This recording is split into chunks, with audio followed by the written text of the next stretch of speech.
In 1958, physicist William Higginbotham invented the first video game. It was called Tennis for Two, run off of a small analog computer which could display curves and trajectories. By turning a knob and pressing a button, players could send the ball back and forth, similar to Pong. Within a 5-inch screen made up of two lines, one for the ground and one for the net, people were enamored by the little virtual world Higginbotham had created, waiting in long lines at his working laboratory to have their chance to try the game. But with the physicist not having the foresight for the future of video games, after 2 years, the computer was repurposed and the game was scrapped. Video games are often overlooked in terms of their viability as an artistic platform for expression, but like other forms of traditional media, such as novels, painting, photography, and film, video games possess the innate qualities of any successful artistic medium. A video game is defined as a game played by electronically manipulating images produced by a computer program on a television screen or other display screen. In the present day, this definition can range from mobile apps to AAA games made by major publishers.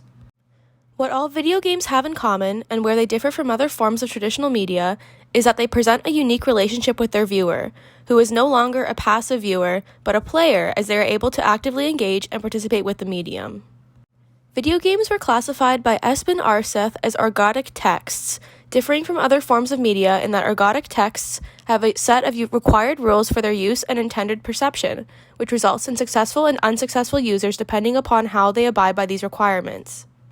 For example, players can win and successfully access the rest of the game, or they can lose repeatedly and be unable to progress.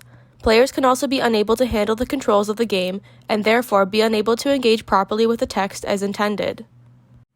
A famous example of this is from 2017, when a gaming journalist was unable to progress past the tutorial level of the run-and-gun indie game Cuphead. Where the perception of film can be seen as linear, being that film is a predetermined series of images in succession, video games contain non-linear elements of perception, defined by ARTH through 3 different functions. The traversal function, which is the mechanism by which choices are revealed or generated and presented to the user. The exploratory function, in which the user must decide which path to take. And the configurative function, in which pathways are chosen or created by the user. The choices a player makes can permanently alter the text outcome, and the choices they make can alter the perception of its meaning. For example, in Pokemon Red and Blue, depending on which starter Pokemon you choose, your rival in the story will pick the Pokemon with the type advantage against you, with Pokemon types being akin to playing rock, paper, scissors. This initial choice in choosing a starter Pokemon changes how you build your team and can lead to an entirely different experience of the game. Ultimately, there is a struggle between the user and the work, not just for personal interpretation, but for narrative input as the user fights for control to tell their own story, and to transform the work with their own individual influence. This desire for control forms the basis of player engagement in video games. In video games, there are 2 main functional components, a narrative and a set of rules.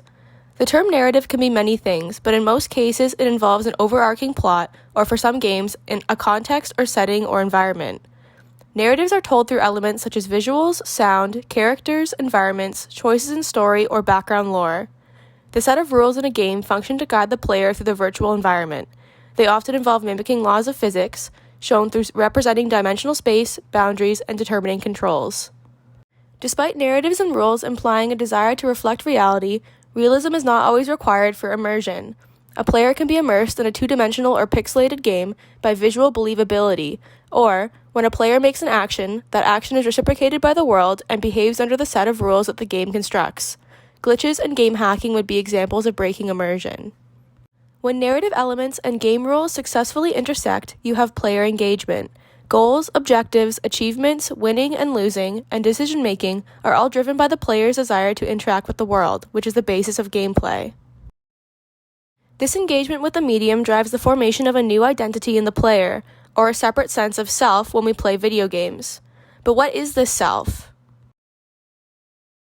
The self is a combination of the events of your in-game avatar and your personal experience playing the game. We are able to put ourselves more closely into our avatar's shoes as we play a godlike role in controlling their actions and observing how they fit in and evolve with their environment. The objectives and challenges of the game are endured, not only by the avatar but by the player themselves. This forms player investment. We want to see our avatar succeed. Games use different methods to instill this connection and form a virtual self. Camera perspective can influence how a player responds to their environment and connects with their character. In the horror game Outlast, a first-person perspective allows for greater immersion because as the player, your field of vision in-game is mimicking reality and makes your directional focus appear as though you are actively looking around and running for your life. In Stray, a third-person perspective of your avatar, a cat, changes your perception of the world around you as you navigate the city as a smaller being. Additionally, witnessing your avatar instills a protective instinct in the player to avoid failure in the game, and in the case of Stray, no one wants to witness their cat fall from a rickety building. Character customization is another method of forming a virtual self in games. The Sims is well known for their meticulous character customization tools that allow you to alter fine details in your characters. A strong method for instilling emotional attachment through fiery rage and tearful joy is through mechanical difficulty. The connection often becomes less emotional towards the avatar and presents the avatar as a vessel for the player to personally overcome challenge. In the indie action-adventure game Hollow Knight, there is an optional level at the end of an already challenging game that awards players a cutscene when completed. Completing the Path of Pain can take hours, days, weeks of practice, and serves as a final testament to the game's difficulty. Another powerful method of player connection is through story. Similar to how film and novels may draw on a viewer, video games use story to add depth to a player's actions. This enforces feelings of success and failure within a player and can not only change the meaning of the work, but the outcome of the story as well. In the action-adventure horror game, The Last of Us, the opening scene is of Joel and his daughter Sarah fleeing from their town in the midst of a zombie apocalypse. As the player, controlling Joel as he carries Sarah out of the city adds a feeling of urgency as you're aware of the context of their situation and have active control over whether you make it out of the level alive. By the end of the map, the player is met with a cutscene, having to face the imminent death of Sarah and carry that loss through the rest of the game. Ultimately, the player's virtual self is created by tangible engagement with the work, as their input directly influences the game, which creates a connection between avatar and player. But what about multiplayer games? Why has there been a trend towards single-player games and individual-based gameplay? Since the birth of video games, there has been both a social and technological change that has pushed for individual gaming. The first mass-produced gaming console, called the Magnavox Odyssey, released in 1972, was marketed as a family device for the home. It came with 12 different games, transparent overlays for the TV screen, controllers, and card accessories. The games were mostly designed around the mechanic of Pong, or by cat and mouse chase. These mechanics both meant that another player was required to be present in order to play, which enforced the idea of familial and proximal togetherness of the gaming system. With the development of handheld consoles in the 70s, the first Game Boy was released in 1989, allowing players to take the art of video games and play outside of the home. Players could develop a personhood with their Game Boy, carrying it with them as an extension of themselves, not a device to be passed around and shared with family members. Handheld consoles were a step towards mass producibility, meaning everyone could own their own gaming system. That, and the technological advancements to create single-player games not reliant on other players, enforced a social change towards video games being an individual outlet. The gaming console became an individual unit, enforced with the birth of the internet and online gaming, as single players would use their console and headset to talk to other players online.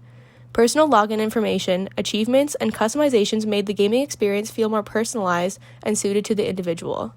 Profitability has been the drive for most video game innovations, and video game marketing can influence how a player constructs a sense of self in the video games they play. In-game purchases, or microtransactions, give the opportunity for players to customize and expand their gaming experience. Costumes or skins, upgrades, environments, and even skill boosts through pay-to-win tactics can affect a player's experience of the game. Additionally, for larger video game franchises, companies aim to form brand relationships with their players, giving the player a sense of community and belonging when they play their games. Mario, for example, has a plethora of games that expand the world and characters of the franchise. For fans of Mario, their perception of the games may be influenced by a predetermined understanding of what Mario games involve and what their gameplay is like. Mario Kart has always been a racing-style game featuring the characters of the franchise, and when players buy and play the newest Mario Kart, they have a preconceived expectation of that experience. Brands and franchises act as an external source of influence on the player's gaming experience, but internally, video game structure and function can both act to delimit and transform the player's perception of the medium through personal experience, but also through social relationships. Video games and competition have gone hand in hand when it comes to multiplayer games. Old classics like Street Fighter have gameplay reliant on outcompeting your opponent in order to progress or win. Competition drives both individuality as well as team and community relationships. The player can strive to outcompete other individuals for prestige and ranking achievement. When paired with the gameplay element of tactile difficulty, the player may view the game under a competitive constraint rather than a narrative piece of storytelling. On the other hand, a player can also act as an individual on a team, similar to sports in that their actions impact the success of the team. The rise in esports has enforced the social perspective that games can be avenues for team building and community. Games like League of Legends have become prominent names in the realm of esports, creating a space to share and build technique, theory, and shared interests in the mechanics and niches of the game as more champions are added each season. Challenge in a game does not always equate to competition, and can instead create community through shared struggle. The Dark Souls series is designed to be extremely challenging, requiring the player to die hundreds of times before successfully completing the game. Struggling through certain levels can have both an internal and external effect on a player. It can result in the perception of achievement and reward when completed, and can also bring forth community and understanding between others that have experienced the same difficulties. This community presence while playing games can impact the perception of a game as players compare their gameplay experience to others. From the birth of the first video game, to the rise of consoles, online multiplayer, mobile games, and VR, video games as an artistic medium continue to evolve, and with their evolution, continue to change the way viewers consume and interpret their messages.